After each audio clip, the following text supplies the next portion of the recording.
January 17, 1954, 2:41 a.m. Nevada test site. 30 miles northwest of Las Vegas, beneath a sky emptied of cities, a concrete instrumentation bunker hums without rhythm. No music, no conversation, just the steady electrical breath of machines waiting for something catastrophic to happen. Inside the bunker, the air smells faintly of hot metal and dust. Oscilloscopes glow green in the dark. Paper rolls through analog chart recorders with a dry, insect-like whisper. The men on shift wear plain fatigues, no insignia that would matter here. Their clearance is higher than their names. One technician sits alone at station. See, his name is Harold Jensen, age 34, former Navy electronics mate. He has been awake for almost 19 hours. He hasn't spoken in 6. Not because silence was ordered. Because there was nothing left to say. Jensen adjusts a dial by half a degree. The motion is precise, practiced. His body knows the equipment better than his mind remembers language. The Geiger counter beside him ticks softly, not yet alarmed. Outside, somewhere beyond layers of concrete and earth, a nuclear device rests in its steel cradle, unarmed, inert, but inevitable. This is not the moment of the blast. This is the long waiting before it. For weeks now, the overnight crews at the Nevada test site have rotated through these bunkers, monitoring calibration runs, dummy tests, false alarms, 12-hour shifts that stretch into 14. Conversations dried up early. At first, men tried to fill the dark with jokes, with complaints, with memories of home. But fatigue has a way of stripping language down to necessity. Eventually, even necessity fell away. What Jensen notices tonight is not the silence around him. It's the silence inside. He realizes, without surprise, without drama, that his thoughts are no longer narrating themselves. There is no internal voice explaining what he's doing, no commentary, no rehearsal of words for a listener who isn't there. Just action. Just awareness. You can almost feel it if you imagine sitting there with him, the strange relief of not having to explain yourself, even to your own mind. No internal witness leaning forward taking notes. No imagined audience waiting to be convinced. The equipment does not need reasons. The bunker does not ask who you are. And tonight, neither does the psyche. From a Jungian perspective, this moment carries a specific psychological weight. Carl Jung believed that much of adult consciousness is shaped by an internalized observer, a psychic structure formed early, reinforced by society, constantly asking, "How am I being seen? How do I sound? Does this make sense?" But here in this bunker, there is no one to be seen by. Not even yourself. Jensen doesn't feel smaller because of it. He feels sealed. Across the room, technician first class Robert Klein flips a switch and watches a needle settle. He doesn't look up. Neither of them acknowledges the other. It's not avoidance, it's completion. Words would add nothing. Silence is no longer a gap, it's the correct setting. The logbook on the desk remains open, pen resting diagonally across the page. The last entry was made 43 minutes ago. No one is rushing to fill the space beneath it. This is what prolonged isolation actually does when it's not theatrical, not madness, not panic, but subtraction. Over the past month, psychologists attached to the Atomic Energy Commission have quietly noted something unusual in their observational reports. No breakdowns, no agitation. Instead, technicians show reduced internal verbalization during post-shift interviews. Answers are shorter, more accurate, less explained. When asked how they're feeling, several men pause, not searching for words but realizing words may not apply. One report uses a careful phrase: subjects appear to have reduced need for internal justification. No one underlines it. No one yet understands what it means. Inside the bunker, Jensen reaches for his coffee. It's gone cold. He drinks it anyway. He doesn't grimace. Sensation registers without commentary. Bitter, done. This is not emotional numbness. This is something else. You might expect fear to surface in a place like this. After all, these men are preparing to measure forces capable of erasing cities, but fear requires imagination, and imagination requires an audience. Tonight, the audience has left. From a Jungian angle, this resembles what happens when the ego relaxes its grip on self-presentation. The psyche stops performing coherence. Identity becomes functional rather than narrative. You are not someone here. You are a pair of hands adjusting a dial at the correct moment. The clock ticks past 3:00 a.m.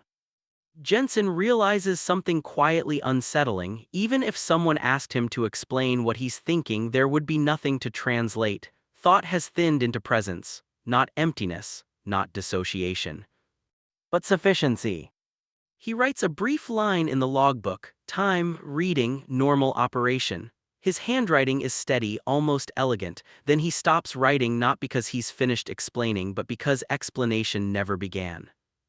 Across the test site, other bunkers glow with the same dim light. Other men sit in similar silence. None of them know they are experiencing the same shift. There is no shared language for it yet. But something is consolidating.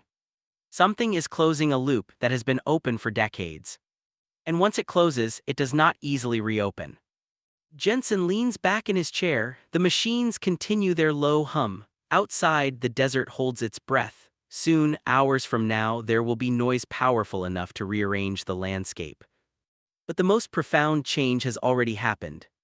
Not in the desert, not in the device, but in the place where his inner voice used to ask for permission to exist. And it isn't coming back the same way. The hum never stops. It becomes the floor beneath thought, so constant that the mind no longer distinguishes it from itself. By 3:18 a.m., the bunker feels less like a room and more like a condition. Concrete walls, low ceiling, the faint vibration of power lines buried somewhere above. Nothing moves unless it has a reason. Harold Jensen notices something else now. Time has lost its edges. Minutes pass, but they don't announce themselves. There is no mental voice saying another 10 minutes gone, no internal marker placing him inside a story. He checks the clock only because the procedure demands it, not because he feels the passage. This is what surprises him most. Not silence, but the absence of commentary about silence. Earlier in the month, during his first overnight shifts, his thoughts had been loud. He remembers it clearly.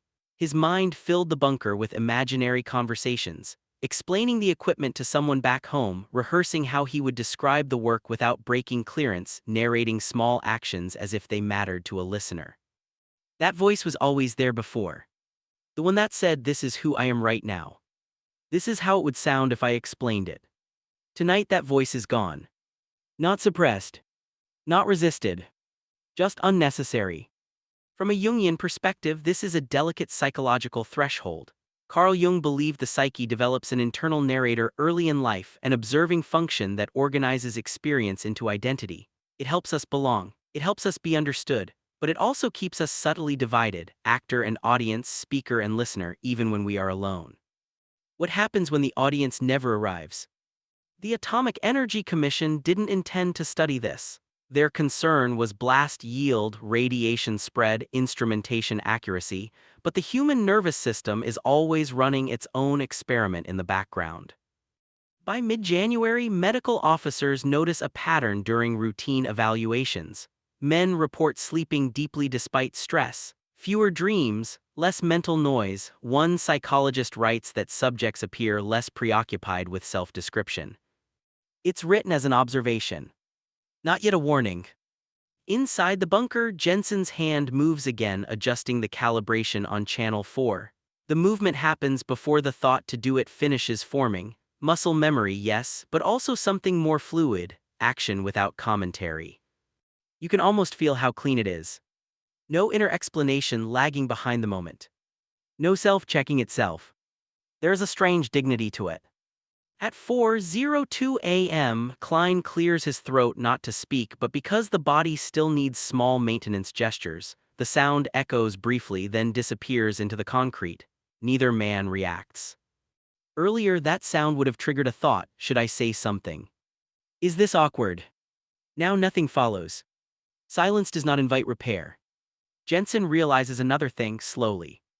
The way realizations arrive when they don't need emphasis. He is no longer rehearsing how he will remember this night. The future version of himself, the one who tells stories, who explains who he was, has gone quiet too. There will be no narrative later. Just a fact: he was here and it worked.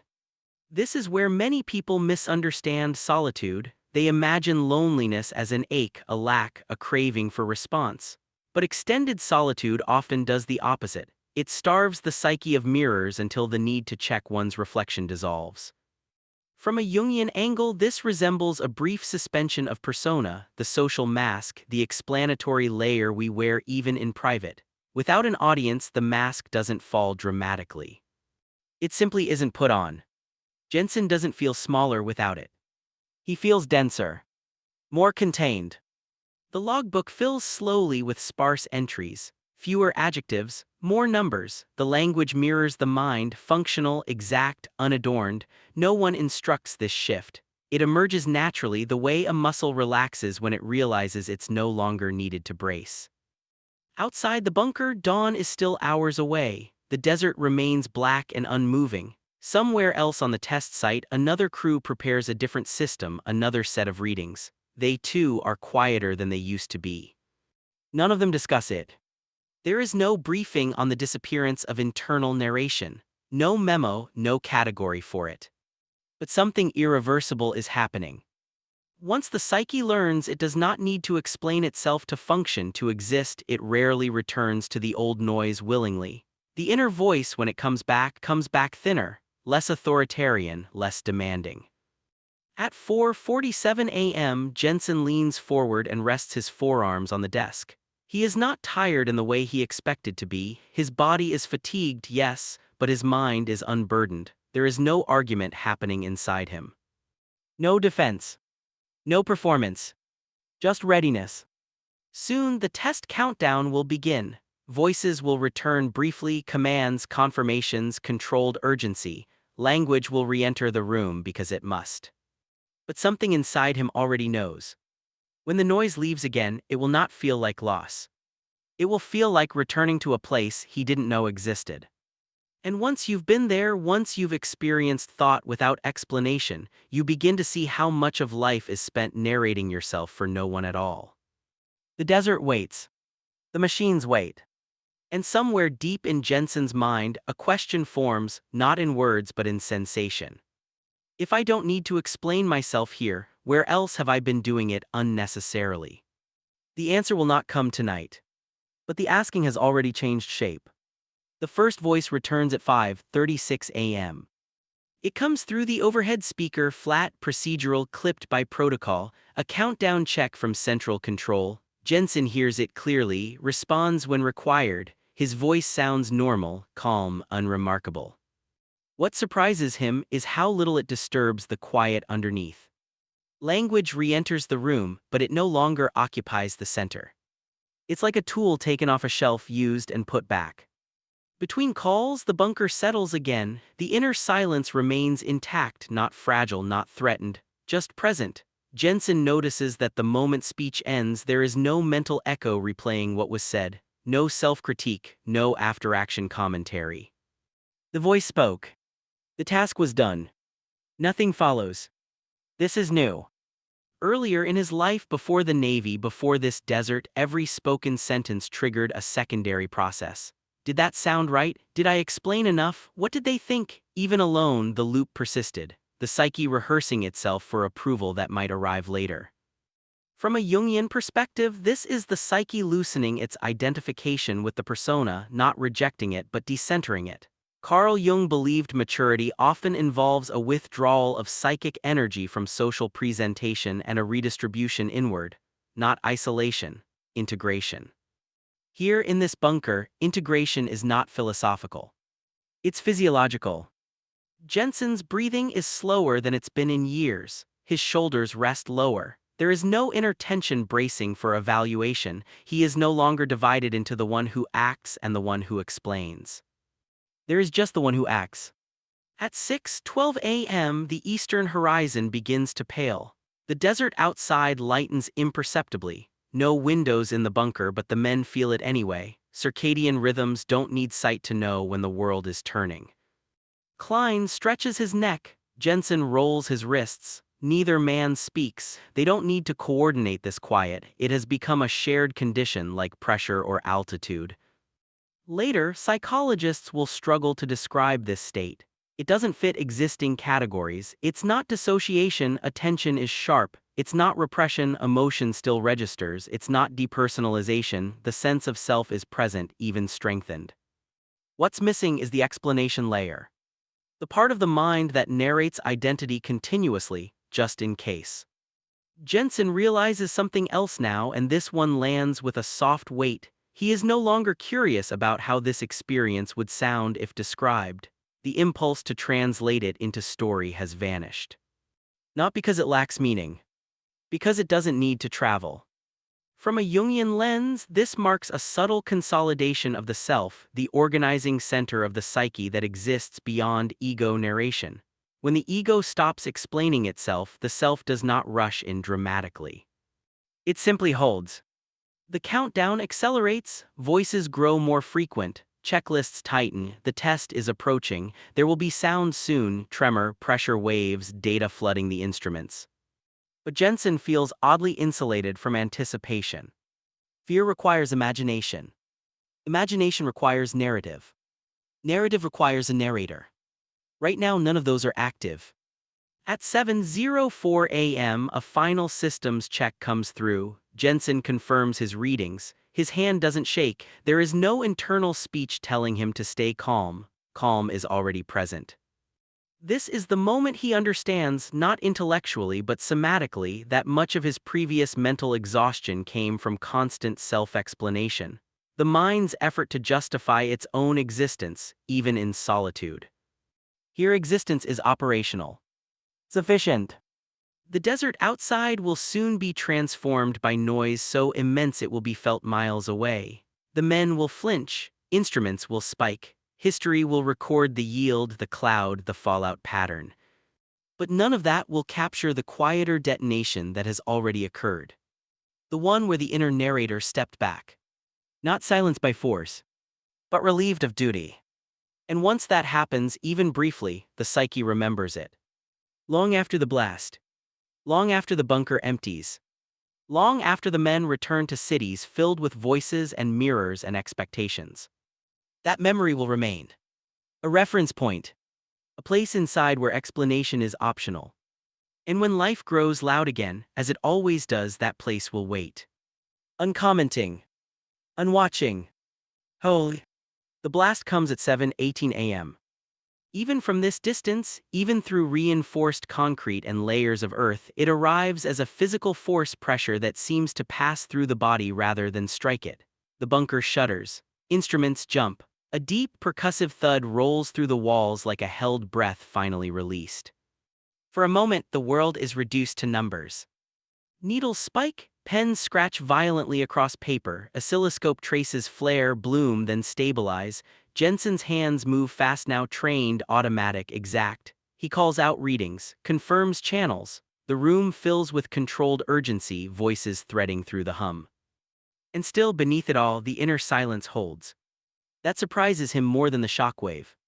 This was the moment he expected the old mental noise to return, the internal voice barking instructions, narrating stress, reminding him of consequences, but it doesn't. The psyche remains compact, focused, undivided. It's as if the silence learned earlier in the night has weight now, mass, enough to remain present even under force.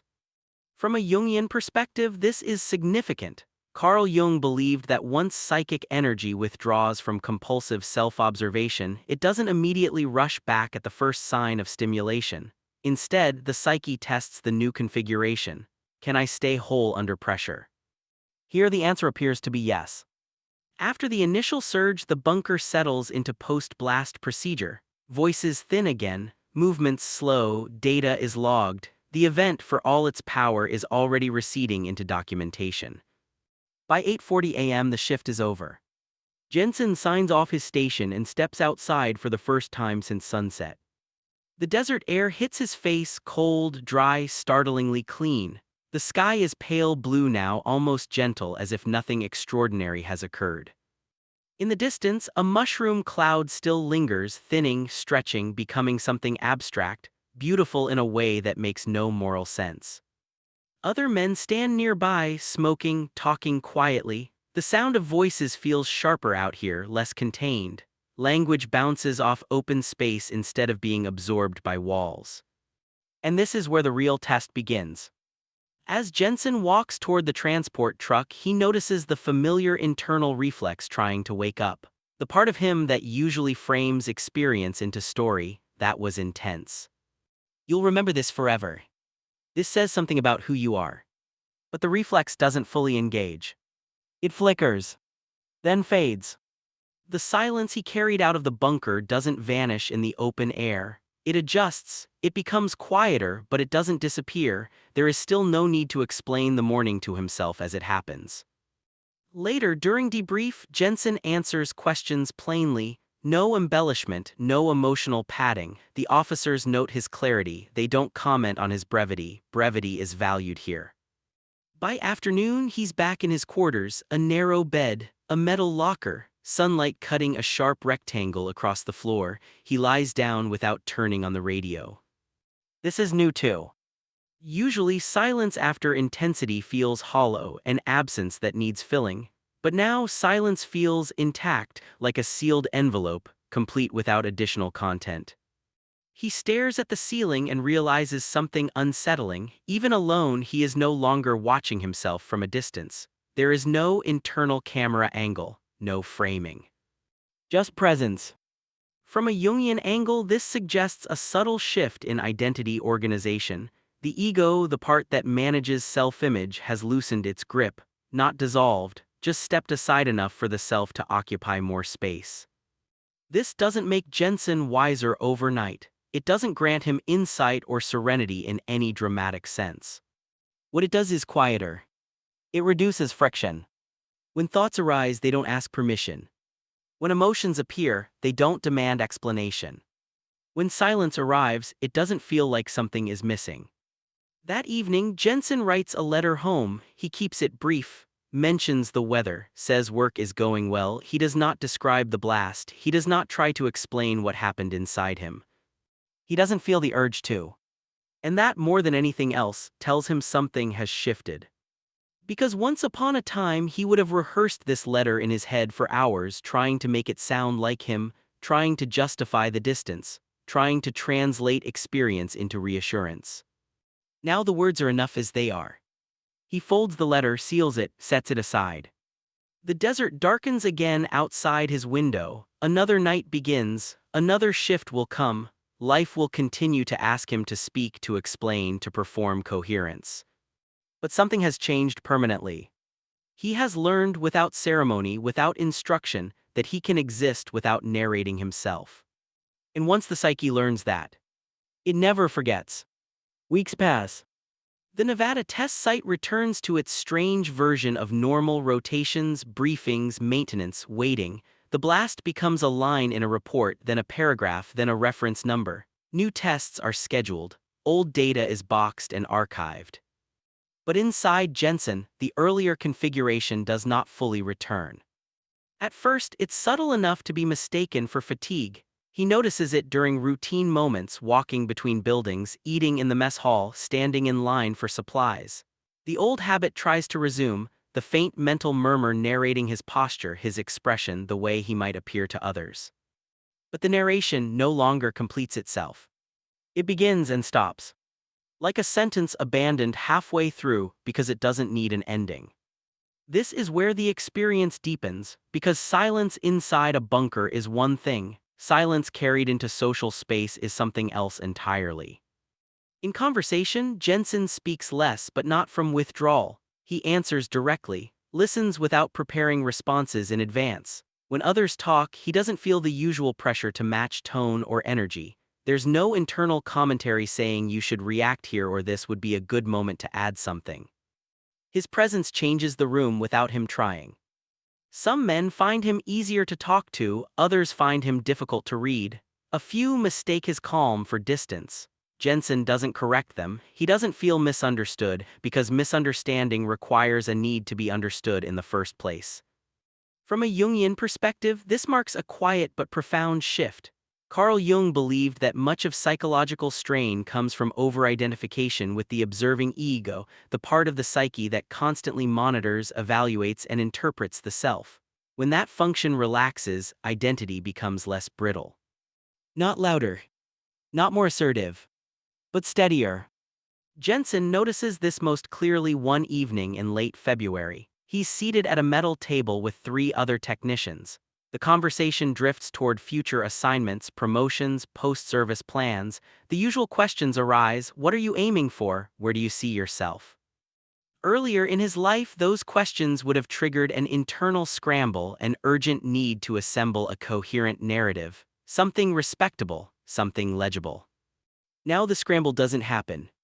When it's his turn, Jensen pauses not to think but to check whether an answer is actually required. He says something simple, true enough, and lets it be incomplete. No discomfort follows. Later that night, alone in his quarters, he recognizes what has quietly dissolved: the inner witness. Not awareness, not conscience, but the internal figure that used to sit just behind his thoughts, observing, judging, preparing explanations for an imagined audience that might never arrive. That witness had once felt necessary, protective, even motivating. Now it feels optional. From a Jungian angle, this is not regression, it's not apathy, it's a rebalancing. The psyche withdrawing energy from constant self-reflection and redistributing it toward lived experience. Jensen sleeps deeply, dreams come less often, but when they do, they are simpler. No symbols demanding interpretation, no messages to decode, just movement, just presence. He begins to understand something many never articulate: internal narration is not the same as consciousness. One can be fully awake without explaining oneself moment by moment. And once that distinction is felt, not theorized but lived, it reshapes how silence is experienced forever. Silence is no longer a pause between performances. It is a state. A finished one. As spring approaches, Jensen receives notice of an upcoming transfer. New location, new team, new routines. The external world continues to rearrange itself. But internally, something has stabilized. He does not anticipate the change with anxiety. He does not rehearse how he will introduce himself. The future no longer feels like a stage requiring preparation. It feels like terrain. And he will move through it as he did that night in the bunker, without narration, without rehearsal, without an internal explanation, running alongside the moment like a shadow. He doesn't know yet how rare this is. He doesn't know that many people spend their entire lives explaining themselves internally, mistaking that effort for identity. All he knows is this: something that used to be noisy has gone quiet. And nothing important was lost. The transfer comes in April. Jensen boards a military transport plane at dawn, the Nevada desert still cool, the air sharp with dust and fuel. Inside the fuselage, men talk loudly, too loudly, filling the space with stories, complaints, anticipation. Laughter ricochets off metal walls, language trying to assert itself over uncertainty. Jensen sits by the window, he listens without absorbing. The old version of him would have been pulled into the noise, mentally sorting it, measuring his reactions, wondering how he fit inside the exchange. Now the sound passes through him like weather, not ignored, not resisted. Just not organizing his inner world around it. This is where the change reveals its true scale. Silence, he's learned, doesn't depend on quiet surroundings. It depends on the absence of an internal audience, and that audience, once dismissed, does not easily reclaim its seat. From a Jungian perspective, this is what happens when the ego relinquishes its role as constant commentator and allows the self to regulate experience directly. Carl Jung believed that psychological maturity often expresses itself not through intensity, but through containment, the ability to remain centered without contraction or performance. The plane vibrates, the engines roar. Jensen watches the desert fall away. Inside, nothing competes. At the new base, orientation is brisk. New names, new protocols, new expectations. Jensen follows them easily. He does not feel the urge to explain his competence or define his place. His actions do that quietly. Over the next weeks, he notices something others do not. Many people are exhausted not by work but by the constant effort of explaining themselves internally while they do it. The running commentary, the self-editing, the imagined evaluations layered on top of every action. He sees it now because he is no longer inside it. This does not make him superior, it makes him still. And stillness in loud environments becomes noticeable.